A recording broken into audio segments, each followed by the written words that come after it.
নাস্তা খেতে বসে গেলাম।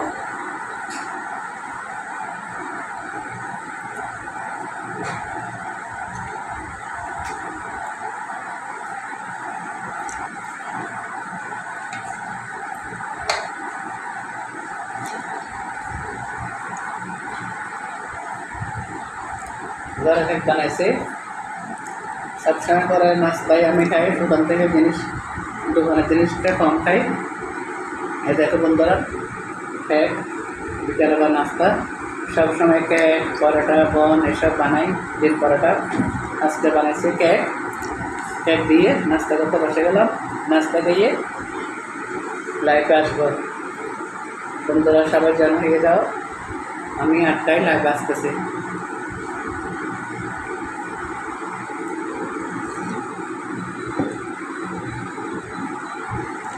ঠিক আছে, সবাই ভালো থাকো।